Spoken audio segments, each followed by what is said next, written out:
Hello everyone, good morning. अगर आप इस चैनल का कंप्लीट बेनिफिट लेना चाहते हैं तो आपको इस चैनल को प्लेलिस्ट के थ्रू एक्सप्लोर करना होगा।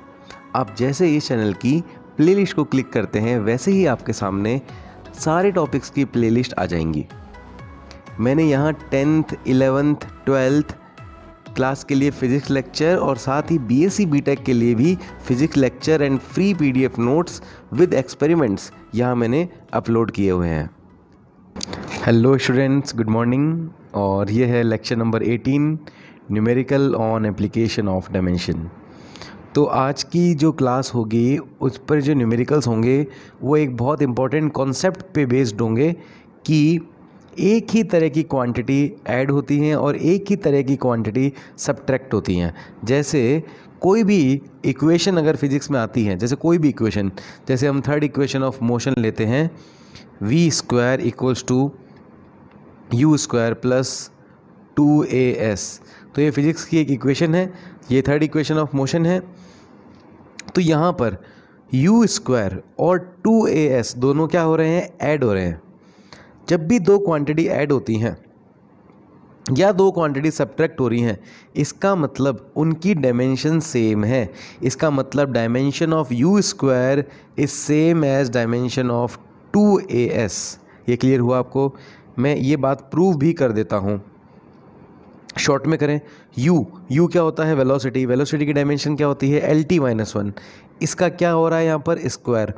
तो lt-1 का स्क्वायर कीजिए, l2t-2। ओके, अब यहाँ पे देखिए 2 की कोई डायमेंशन नहीं होती, a की डायमेंशन lt-2। s मतलब डिस्टेंस, lt-2 मल्टीप्लाई l1 कितना हो जाएगा, l2t-2। तो कभी भी, अब ये बात आपको प्रूव हो गई और ये बात आपको हमेशा ध्यान रखनी है कि same if any physical quantity, तो यहाँ पर आप एक स्टेटमेंट लिख सकते हो, if any physical quantity is added or subtracted, if any physical quantities are added or subtracted in any equation, then their dimension is same। ये लाइन आप पूरी लिख लीजिए, then their dimension is same। तो अब हम कोई भी रैंडम एक इक्वेशन में अपने हिसाब से बनाता हूँ, ठीक है। जैसे x इक्वल टू 80, मैंने ये अपनी इक्वेशन बनाई और प्लस मैंने बनाया cy या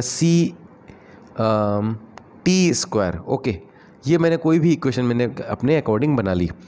तो यहाँ पर ये x अगर मान लो डिस्टेंस है, तो डिस्टेंस की डायमेंशन क्या होगी, लेंथ l। तो इक्वल वाली जो दोनों क्वांटिटी हैं उनकी डायमेंशन भी l ही होगी, क्योंकि सेम तरह की डायमेंशन ऐड होती हैं, सेम तरह की डायमेंशन सब्ट्रैक्ट होती हैं। और एक फॉर्मूला, एक इक्वेशन ये भी याद रखो कि लेंथ में अगर लेंथ ऐड होती है तो हमें वापस लेंथ ही मिलती है। लास्ट लेक्चर में हमने ये पढ़ लिया था। सेम तरह की फिज़िकल क्वांटिटीज़ ऐड होती हैं, सेम तरह की फिज़िकल क्वांटिटीज सब्ट्रैक्ट होती हैं। जैसे वेलोसिटी की डायमेंशन क्या होती है, lt-1। मैं वेलोसिटी ऐड करता हूँ, मतलब lt-1, तो मेरे पास आएगा भी क्या, वेलोसिटी। ये ऐसे नहीं है कि lt-1 plus lt-1 equal to 2lt-1, वो बात नहीं है। ये है कि वेलोसिटी में अगर आप वेलोसिटी ऐड करेंगे तो आपके पास एक वेलोसिटी आएगी। जैसे फोर्स में आप फोर्स ऐड करते हैं तो फोर्स आता है, वर्क में आप वर्क ऐड करेंगे तो वर्क आएगा, ठीक है। तो कभी भी दो चीज़ें ऐड हो रही हैं, दो चीज़ें सब्ट्रैक्ट हो रही हैं, इसका मतलब उनकी डायमेंशन सेम है और वो सेम फिज़िकल क्वांटिटीज़ हैं। तो इस कंसेप्ट पर बेस्ड हम न्यूमेरिकल आज परफॉर्म करेंगे। तो न्यूमेरिकल एग्जाम्पल नंबर 2 देखिए, 1 हमने लास्ट लेक्चर में कर लिया था। The distance x traveled by a body varies with time t as x equal to 80 plus bt square, where a and b are constants. Find the dimension of a and b। तो यहाँ पर इस equation में हमें a और b की dimensions find करनी है। तो सबसे पहले हम x यहाँ पर क्या है, डिस्टेंस, तो हमें x की डायमेंशन पता लग चुकी है, l। अगर x की l है तो पहले तो हम ये इक्वेशन लिखते हैं, x equal to 80 plus bt square, ठीक है। और होमोजेनिटी प्रॉपर्टी के अकॉर्डिंग आपको पता है BT², ओके। इसकी जो डायमेंशन अगर L है तो इसकी डायमेंशन भी L होनी चाहिए और इसकी डायमेंशन भी L होनी चाहिए। ये डायमेंशन अगर डिस्टेंस है तो ये भी डिस्टेंस होना चाहिए स्टेप, और ये स्टेप भी डिस्टेंस ही होना चाहिए, क्योंकि सेम क्वांटिटीज़ ऐड होती हैं, सेम क्वांटिटी सब्ट्रैक्ट होती हैं। ये क्लियर हुआ? इसका मतलब 80 जो आपको दिख रहा है इसकी डायमेंशन भी L होनी चाहिए, BT² की डायमेंशन भी L होनी चाहिए।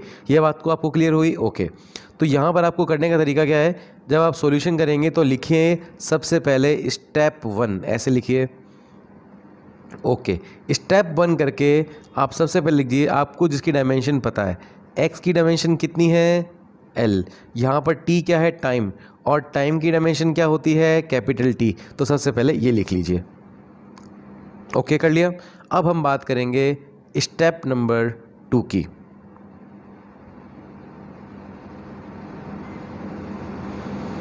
स्टेप नंबर 1 क्लियर हुआ। अब बात करेंगे स्टेप नंबर 2 की। स्टेप नंबर 2 में हमें क्या करना है, अब हमें सेपरेटली ये बात करनी है कि अगर x की डायमेंशन L है, ये L है, तो इस स्टेप की डायमेंशन भी 80 की डायमेंशन भी कितनी होगी L होगी, और BT² की डायमेंशन भी L होगी, क्योंकि आपको पता है सेम तरह की क्वांटिटी ऐड होती हैं, सेम तरह की क्वांटिटी सब्ट्रैक्ट होती हैं। इतना क्लियर हुआ आपको? ओके, आगे चलते हैं। ये स्टेप नंबर 2 ही चल रहा है। अब आप क्या करेंगे, अब यहाँ पर A, आपको पता है कि 80 की डायमेंशन L है, A की डायमेंशन आपको नहीं मालूम, तो A की जगह आप A लिख दीजिए। T की डायमेंशन क्या होती है कैपिटल T, इक्वल टू क्या लिखेंगे लेंथ T। क्लियर हुआ आपको? ओके। यहाँ से आप A, भाई 80 की डायमेंशन किसके इक्वल है L के, तो मैंने लिख दिया 80 की डायमेंशन L के इक्वल है। A की जगह मैंने A लिख दिया और स्मॉल t की जगह मैंने लिख दिया कैपिटल T। स्मॉल a की आप वैल्यू निकालना चाहते हैं तो क्या हो जाएगा L, और ये T चला जाएगा अपॉन में T, तो क्या आ जाएगा अपने पास L T -1। तो डायमेंशन ऑफ A क्या आ गया आपके पास LT -1। क्लियर हुआ आपको? ओके। अब सेम मेथड है, आप किसकी डायमेंशन फाइंड करेंगे, आप B की। तो आप इस बार क्या करेंगे, BT² की डायमेंशन भी क्या होगी L होगी। पहले बताइए, ये बात क्लियर है? ओके।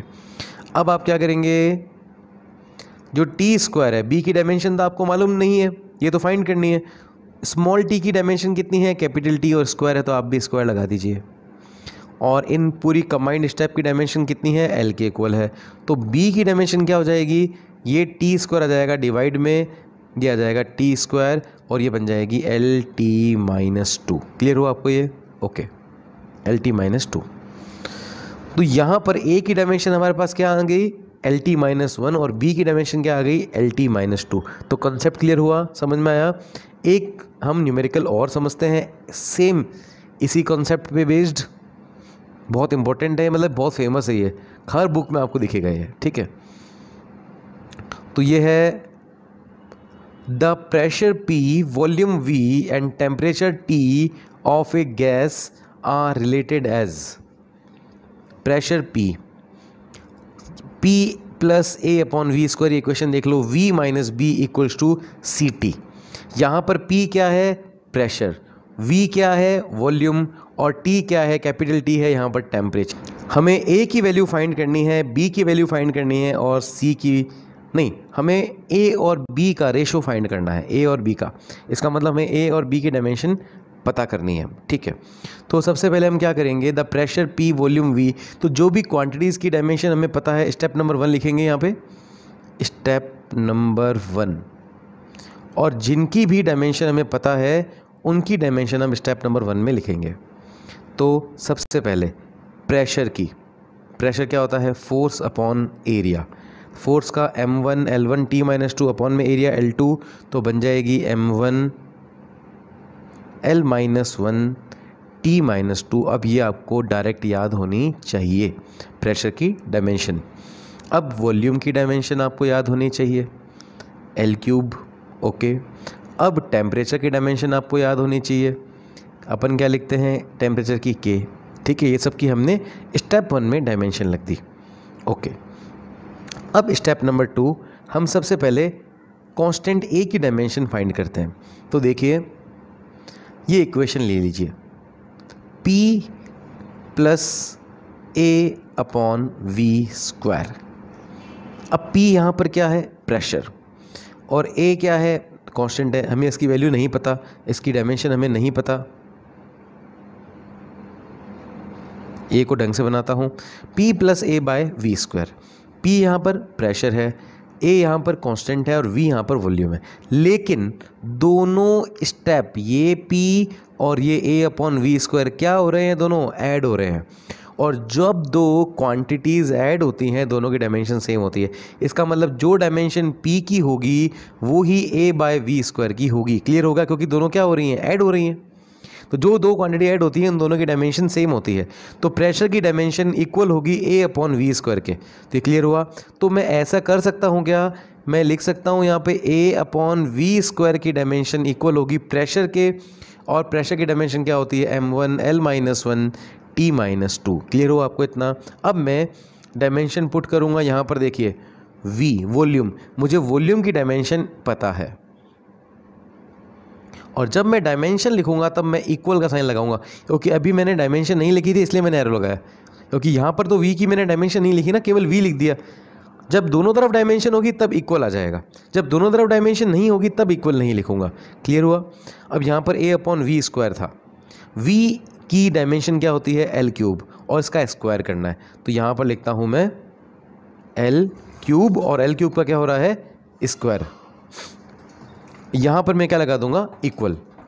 अब L क्यूब का स्क्वायर 3 इंटू 2 कितना हो जाएगा, 6। तो यहाँ पर मैं कर दूंगा L6। क्लियर हुआ। तो मैं इसी में चेंज कर देता हूँ और इसको कर देता हूँ मैं L6। ओके, तो ये बन जाएगा मेरे पास L6। अब ये क्रॉस मल्टीप्लिकेशन से इधर मल्टीप्लाई हो जाएगा L6, तो बन जाएगी हमारे पास m1 L-1 में L6 की मल्टीप्लाई कीजिए, बेस सेम है, पावर ऐड हो जाएंगी, 6 - 1 5। तो ये हमारे पास डायमेंशन आ जाएगी A की m1 L5 T-2। क्लियर हुआ आपको। ये बन गई हमारी A की डायमेंशन। अब हम बात करेंगे B की डायमेंशन की, ठीक है। ओके, B की डायमेंशन की बात करते हैं। एक बार हम A की डायमेंशन फिर से यहाँ पर लिख लेते हैं, क्योंकि हमें दोनों का रेशो लेना है।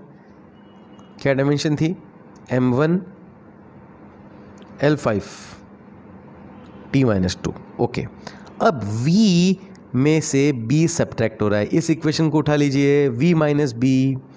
अब दोनों एक दूसरे के सब्ट्रैक्ट हो रही हैं, क्या हो रही हैं, सब्ट्रैक्ट। अब आप कहेंगे सर इक्वल से यहाँ से भी तो फाइंड कर सकते हैं। भाई एक बात बताइए कि ये दोनों क्वांटिटी ऐड हो रही हैं, यस। ये दोनों V और B सब्ट्रैक्ट हो रही हैं, यस। तो फिर हमें क्यों इतना कॉम्प्लिकेटेड करें, जब V और B दोनों सब्ट्रैक्ट हो रही हैं, जब दो क्वांटिटी ऐड होती हैं, सब्ट्रैक्ट होती हैं, दोनों की डायमेंशन सेम होती है। तो V और B सब्ट्रैक्ट हो रही हैं, इसका मतलब जो डायमेंशन V की होगी वो डायमेंशन ही B की होगी। क्लियर हुआ। तो B की डायमेंशन किसके इक्वल होगी, V की डायमेंशन के, और तो डायमेंशन ऑफ B मेरे पास डायरेक्ट आ जाएगा, जो कि V की डायमेंशन है L क्यूब। ये क्लियर हुआ आपको। ओके, अब मुझे क्या कैलकुलेट करना है, A बाय B। तो A क्या है, m1 L5 T-2, और B क्या है, L क्यूब। तो बस मुझे A में B का डिवाइड करना है। यहाँ पर मैं इक्वल लगाता हूँ और यहाँ पर मैं लगाता हूँ A में B का डिवाइड। तो B की डायमेंशन कितनी है, L क्यूब। तो यहाँ पर अगर मैं सॉल्व करूँगा तो मेरे पास आ जाएगा m1 sorry L2 T-2। This is the ratio of A and B। Clear हुआ आपको ये। ओके, तो बस इतना सा काम करना होता है। जब दो क्वांटिटी ऐड होती हैं, दोनों की डायमेंशन आप इक्वल होती हैं, सब्ट्रैक्ट होती हैं तो भी दोनों की डायमेंशन इक्वल होती हैं। तो ये एक कॉन्सेप्ट है। और अगर आपको दोनों न्यूमेरिकल अच्छी तरह क्लियर हो गए हैं तो आप अब न्यूमेरिकल नंबर 4 अपने आप कर सकते हैं। तो ये आपको होमवर्क है, इसका सॉल्यूशन मैं आपको नेक्स्ट वीडियो में अपलोड कर दूंगा, ठीक है। तो नेक्स्ट वीडियो के स्टार्टिंग में इसका सॉल्यूशन आपके पास आ जाएगा, लेकिन अभी आप ट्राई करो खुद अपने आप से करने की। तो क्या लिखा हुआ है, क्वेश्चन है, when a plane wave travel in a medium the displacement y of a particle located at x at time t is given by y equals to a sine b t plus c x. तो यहाँ पर आपको dimension निकालनी है B bye सी, इसमें नहीं है indicate, मैं यहाँ पर बता देता हूँ, पूरा क्वेश्चन है बी बाय सी की डायमेंशन आपको फाइंड करनी है। तो थोड़ा हिंट दूँ आपको मैं, ये साइन है, साइन के अंदर जो भी होता है वो एंगल होता है, और एंगल की डायमेंशन क्या होती है m0 l0 t0। तो अगर ये एंगल है पूरा, तो bt की डायमेंशन भी किसके इक्वल होगी, एंगल के, और cx की डायमेंशन भी किसके इक्वल होगी, एंगल के। क्लियर हो रहा है? जैसे मैं आपको फिर से समझाता हूँ, अगर bt प्लस cx पूरा एंगल है, ये एंगल के इक्वल है, तो एंगल की जो डायमेंशन होगी वो ही cx की डायमेंशन होगी, वो ही bt की डायमेंशन होगी। अब आप कहेंगे सर साइन के जो ये ब्रैकेट में bt प्लस cx ये एंगल क्यों है? क्योंकि जो भी ट्रिग्नोमेट्रिक रेशियोज होते हैं, sine, cos theta, tan theta, उनके अंदर जो भी क्वांटिटी होती है वो सब एंगल ही होती है। तो bt प्लस cx एक कंप्लीट एंगल है, तो मैंने थीटा लिख दिया। और आपको ये आपको टर्म ना स्टेप पता होना चाहिए, जब भी कोई इक्वेशन बनती है, जैसे v equals to u plus a t भी हमने लिखा, तो अगर इसकी डायमेंशन LT-1 है तो इसकी भी LT-1 होगी, इसकी भी LT-1 होगी। वैसे ही BT प्लस CX अगर थीटा है, तो थीटा की जो डायमेंशन होगी वही CX की होगी और वही BT की होगी। तो यहाँ से आप फाइंड कर सकते हैं B बाय C। तो आज के लेक्चर में केवल इतना ही, बाकी करेंगे नेक्स्ट लेक्चर में। Okay, bye bye.